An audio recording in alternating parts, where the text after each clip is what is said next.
July 13 ഞായറാഴ്ച. ലൂക്ക 10:25 മുതൽ 37 വരെ വാക്യങ്ങൾ. ഇന്നത്തെ സുവിശേഷത്തിൽ ഒരു നിയമ പണ്ഡിതൻ യേശുവിനോട് 2 ചോദ്യങ്ങൾ ചോദിക്കുന്നത് നാം കാണുന്നു. ഒന്ന്, നിത്യജീവൻ എങ്ങനെ അവകാശമാക്കാം? 2, ആരാണ് നമ്മുടെ അയൽക്കാരൻ? ആദ്യത്തെ ചോദ്യത്തിന് യേശു ആ ചോദ്യം അങ്ങോട്ട് തന്നെ നൽകുന്നു. രണ്ടാമത്തെ ചോദ്യത്തിന് ഉത്തരമായിട്ട് നല്ല സമരിയാക്കാരൻ്റെ ഉപമയിലൂടെ മറുപടി പറയുന്നു. വംശീയത, ദേശീയത, മതം എന്നിവ പരിഗണിക്കാതെ ആവശ്യക്കാരായ ഏതൊരാളാണ് അതാണ് അയൽക്കാരൻ.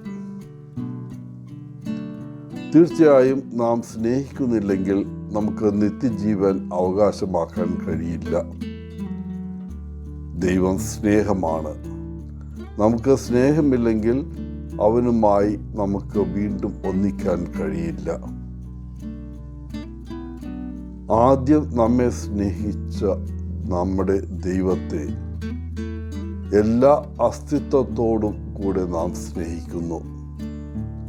നമ്മുടെ മുഴുവൻ അസ്തിത്വവും അവനിൽ നിന്നാണ് വന്നത്. എല്ലാം, നമ്മുടെ ജീവൻ മുഴുവനും അവനെ ആശ്രയിച്ചിരിക്കുന്നു. അടുത്തതായി നാം നമ്മെപ്പോലെ നമ്മുടെ അയൽക്കാരനെയും സ്നേഹിക്കുക. യേശു ഈ ഉപമ പറഞ്ഞത് ഒരു യഹൂദ പ്രമാണിയോടായിരുന്നു. അയാൾക്ക് വ്യക്തമായി അറിയാമായിരുന്നു യഹൂദന്മാരും സമരിയാക്കാരും തമ്മിലുള്ള ശത്രുതയെക്കുറിച്ച്. എന്നിരുന്നാലും ഉപമയിലെ നായകനായി യേശു സമരിയാക്കാരനെ ബഹുമാനിച്ചു. മുറിവേറ്റ മനുഷ്യനെ സഹായിക്കുമെന്ന് പ്രതീക്ഷിച്ച പുരോഹിതനോ ലേവ്യനോ അല്ല. അവർ ഇരുവരും സഹായിക്കാതെ കടന്നുപോയി. സ്നേഹം എന്താണെന്ന് നിർവചിക്കാനും വിശദീകരിക്കാനും എളുപ്പമാണ്. പക്ഷെ അത് പ്രായോഗികമാക്കുക എന്നതാണ് ഏറ്റവും ബുദ്ധിമുട്ടുള്ള ഭാഗം. പലപ്പോഴും നമ്മുടെ ക്രിസ്തീയ ജീവിതത്തിൻ്റെ മാതൃകയാകുമെന്ന് നാം പ്രതീക്ഷിക്കുന്ന വ്യക്തികളാണ് നമ്മുടെ പ്രതീക്ഷയ്ക്കൊത്ത് ജീവിക്കാൻ പരാജയപ്പെടുന്നത്. മറുവശത്ത് നമ്മൾ ഏറ്റവും കുറവ് പ്രതീക്ഷിക്കുന്നവരോ അല്ലെങ്കിൽ നമ്മൾ മോശമായി കാണുന്നവരോ ആണ് സ്നേഹത്തിൻ്റെ സുവിശേഷ സന്ദേശം യഥാർത്ഥത്തിൽ ജീവിക്കുന്നത്. ആധികാരികമായ ക്രിസ്തീയത്വം എന്താണെന്ന് ഈ നല്ല സമരിയാക്കാരൻ നമുക്ക് കാണിച്ചു തരുന്നു.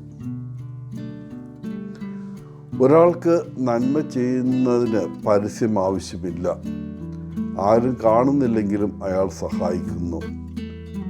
ക്യാമറകളില്ലാതെ നിങ്ങളുടെ സഹമനുഷ്യരെ സഹായിക്കാൻ തയ്യാറാകുമോ? നിങ്ങളുടെ ഹൃദയം ആഗ്രഹിക്കുന്നത് ഇതാണ് എന്ന് നിങ്ങൾക്കറിയാവുന്നതിനാൽ നിങ്ങളെപ്പോഴും മറ്റുള്ളവരെ സഹായിക്കാനും സേവിക്കാനും തയ്യാറാണ്. നമ്മുടെ അയൽക്കാർ നമ്മോടൊപ്പം താമസിക്കുന്ന അടുത്ത വീടുകളിലായിരിക്കേണ്ടതില്ല എന്ന ഓർമ്മപ്പെടുത്തലാണ് ഇന്നത്തെ സുവിശേഷം. അത് നമ്മുടെ ഏറ്റവും അടുത്ത സുഹൃത്തിൻ്റെ വീടായിരിക്കണമെന്നില്ല. ഒരു നല്ല അയൽക്കാരനാവുക എന്നതിനർത്ഥം നിങ്ങളുടെ സഹായം ആവശ്യമുള്ള ആളുകൾക്ക് സഹായം നൽകാൻ നിങ്ങൾ തയ്യാറാണ് എന്നാണ്. സ്വയം നിലകൊള്ളാൻ കഴിയാത്തവരാണ് ഈ വ്യക്തികൾ. ദരിദ്രർ, രോഗികൾ, കുട്ടികൾ, ഉപേക്ഷിക്കപ്പെട്ടവർ, അമ്മമാർ തുടങ്ങി നിരവധി പേർ. എല്ലാ ഞായറാഴ്ചയും പള്ളിയിൽ പോകുന്നത് നിങ്ങളെ ഒരു നല്ല അയൽക്കാരനാക്കുന്നു എന്ന് അവകാശപ്പെടാൻ കഴിയില്ല. നിങ്ങൾ സംഭാവനകൾ നൽകുന്നുവെന്നും ആളുകളെ കാണിക്കുന്നത് നിങ്ങളെ ഒരു നല്ല സമരിയാക്കാരനാക്കുന്നില്ല. കാരണം അത് എപ്പോഴും നിങ്ങളുടെ ഹൃദയത്തിനുള്ളിലാണ്. നിങ്ങളുടെ ആത്മാവിൻ്റെ നന്മയാണ് നിങ്ങളെടുക്കുന്ന ഓരോ നീക്കത്തിലും പ്രതിഫലിക്കേണ്ടത്.